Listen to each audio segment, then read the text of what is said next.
Parliament House, New Delhi, 19th of August, 1985, the 35th year of our Republic. 14 founding fathers of the Indian Constitution called on the Speaker of the Lok Sabha, Mr. Balram Jharkhar. The past 35 years have been the years of trial and tribulation. The Constitution framed by them has stood the test of time and become the bedrock of India's progress and unity. It is the embodiment of the hopes and aspirations of the people as a whole, because it was the fulfillment of the people's striving for independence. The adoption of the Constitution of India was the culmination of a 90-year-long struggle for independence.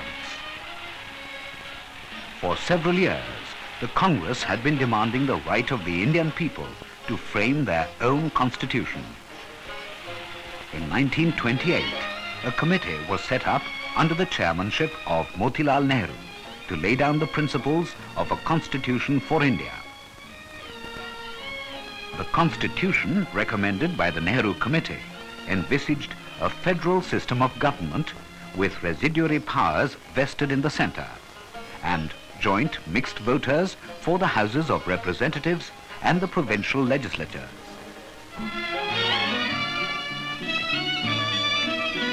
The 1929 Lahore Congress demanded Purna Swaraj, complete independence. In 1934, the Congress reiterated its demand for a Constituent Assembly to be elected on adult franchise for shaping the destiny of the Indian people.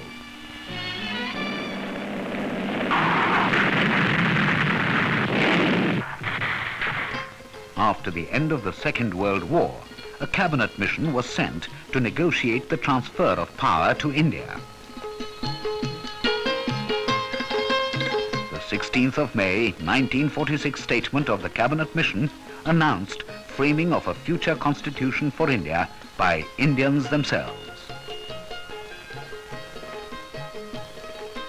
Elections were held in July 1946, with Congress winning 199 seats.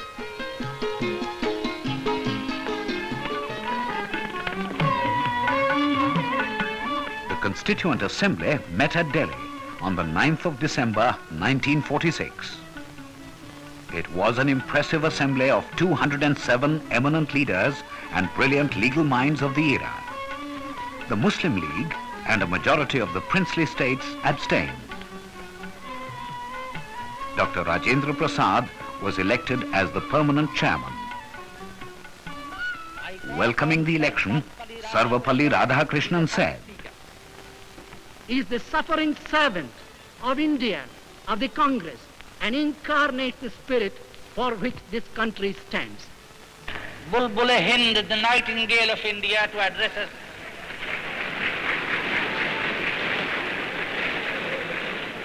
Not in prose, but in poetry.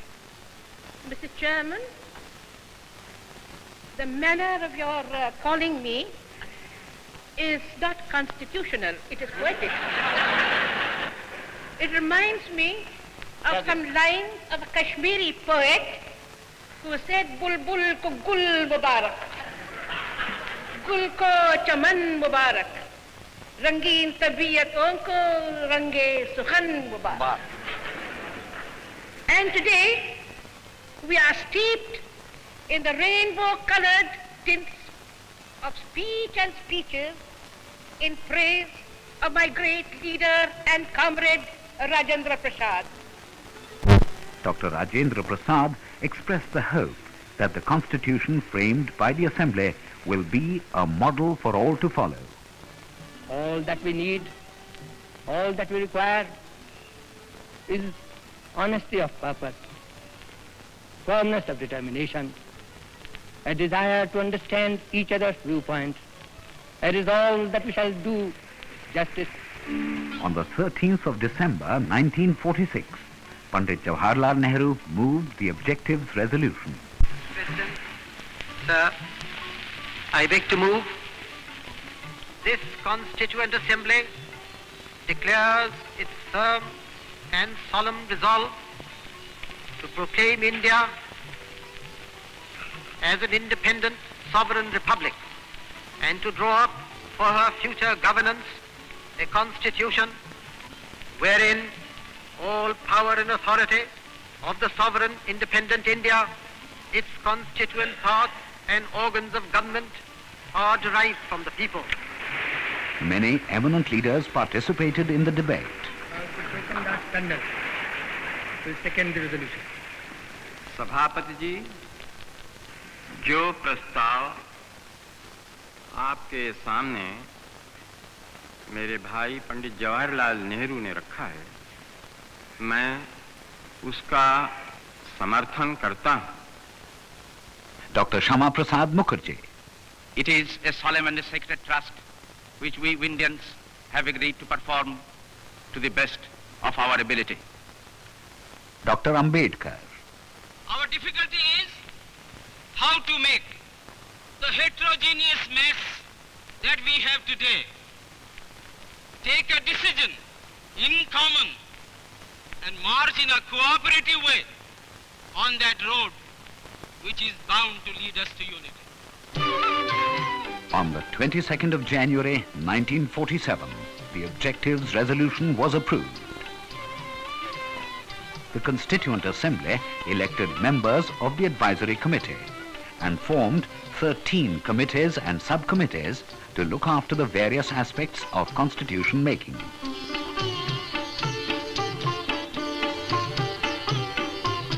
On the 2nd of June 1947, the partition of India was accepted by the Congress and the Muslim League. Deliberation of the Constituent Assembly continued on the basis of the Objectives Resolution.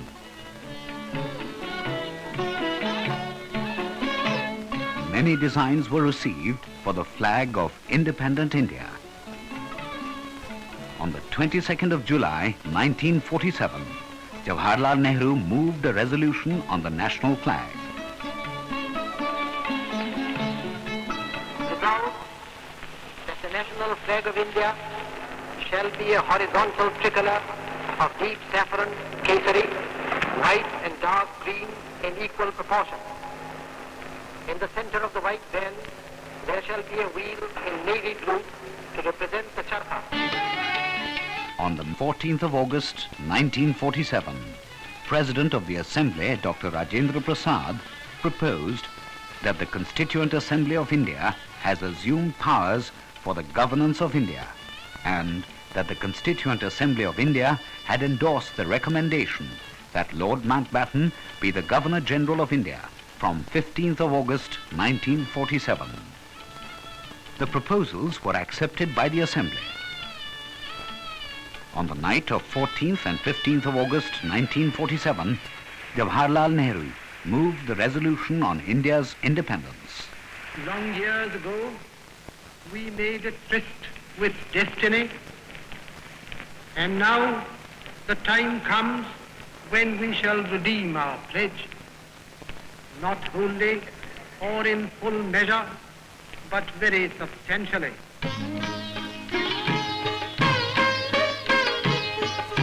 A drafting committee for scrutinizing the draft constitution was appointed on the 29th of August 1947.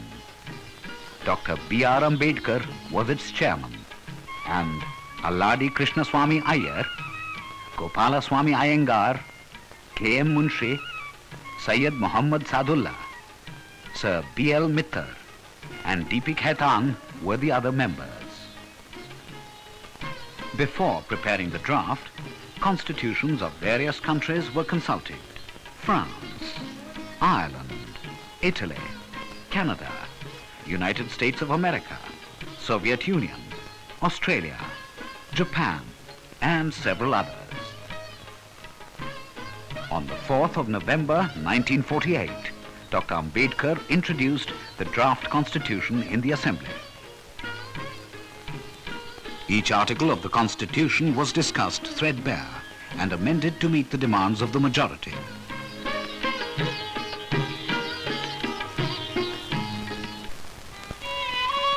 The 4 members from Jammu and Kashmir, headed by the Prime Minister Sheikh Abdullah, joined the Constituent Assembly in June 1949.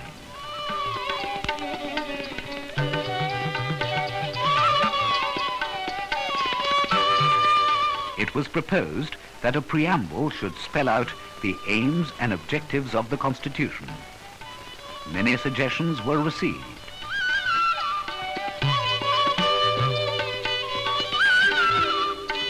Mr. Subbarao from Vijayawada wrote, "A new aim called prosperity may be included with a Sanskrit verse.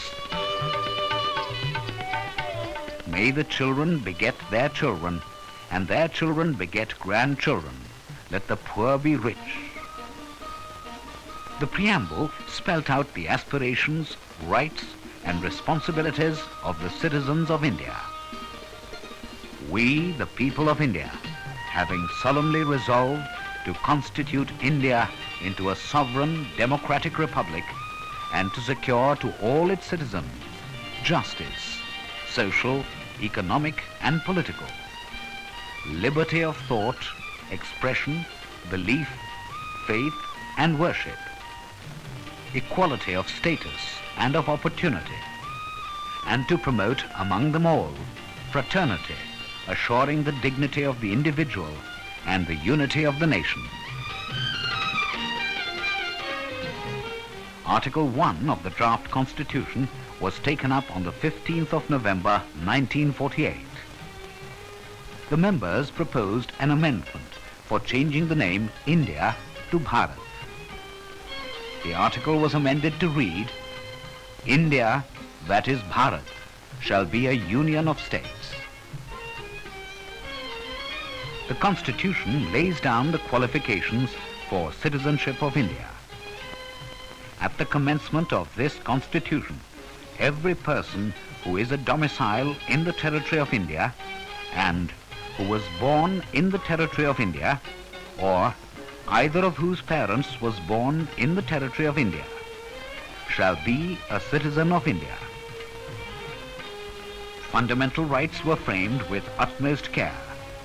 Many suggestions were received about the need to safeguard individual liberties and rights of the minorities from C. Rajagopalachari, Rajkumari Amrit Kaur, Dr. Ambedkar, and other eminent personalities. Hansa Mehta. It will warm the heart of many a woman, sir, to know that free India will mean not only equality of status, but equality of opportunity. The Constitution guarantees the state shall not deny to any person equality before the law or the equal protection of the laws within the territory of India. The state shall not discriminate against any citizen on grounds only of religion, race, caste, sex, place of birth, or any of them. Untouchability is abolished, and its practice in any form is forbidden. Cultural and educational rights of the minorities are safeguarded. Article 19(1) says that all citizens shall have the right to freedom of speech and expression, to assemble peacefully and without arms, to form associations or unions, to move freely throughout the territory of India, to reside and settle in any part of the territory of India, and to practice any profession or to carry on any occupation, trade, or business. The Chief Justice of the Supreme Court of India, Mr. P.N. Bhagwati, says, The Supreme Court is at the apex of this system. The Supreme Court is the guardian of the fundamental rights, and even the right to move the Supreme Court for enforcement of fundamental rights has itself been declared to be a fundamental right. Article 39 of the Constitution lays down that the state shall, in particular, direct its policy towards securing that the citizens, men and women equally, have the right to an adequate means of livelihood, that the health and strength of workers, men and women, and the tender age of children are not abused, and that citizens are not forced by economic necessity to enter avocations unsuited to their age or strength, that childhood and youth are protected against exploitation and against moral and material abandonment. Many members argued that there were inherent contradictions within the fundamental rights and directive principles of the state policy. Mr. Justice P.N. Bhagwati explained. The directive principles of state policy set out the kind of socio-economic structure which the constitution makers wanted us to build in this country. India opted for a parliamentary system of government, wherein representatives of the people are elected on the basis of adult franchise. There shall be a parliament for the Union, which shall consist of the President and 2 houses, to be known respectively as the Council of State and House of the People, the Rajya Sabha and the Lok Sabha. Elections to the House of the People, the Lok Sabha, and the legislative assemblies of the states shall be on the basis of adult suffrage. That is to say, every person who is a citizen of India and who is not less than 21 years of age on the date of the election shall be entitled to vote at the election. Special provisions have been made for reservation of elected seats in the Parliament and state legislative assemblies for minorities like scheduled castes, scheduled tribes, and Anglo-Indians. There shall be a President of India. The executive power of the Union shall be vested in the President. He is elected by members of the Electoral College, consisting of members of both Houses of Parliament and the legislative assemblies of the states. The President invites the leader of the majority party in Parliament to hold the office of Prime Minister, and on the recommendations of the Prime Minister, other ministers are appointed. The powers of the Union and the state governments were clearly defined. The Indian Constitution contains 395 articles and 9 schedules. The Constitution is so framed that sovereignty is vested in the people. In other words, the Parliament draws its powers from the people of India.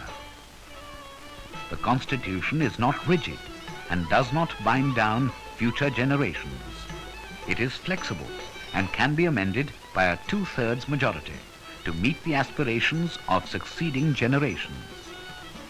After the 3rd reading, the Constitution was approved and signed by all the members.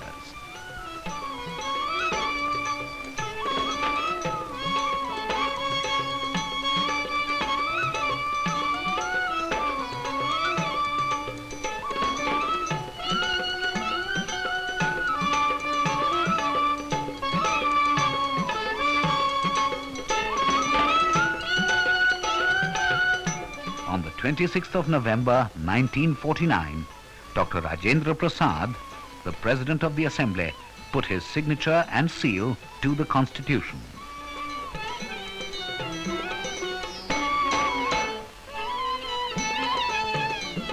In recognition of his service to the nation, Dr. Rajendra Prasad was elected the first President of the Republic of India.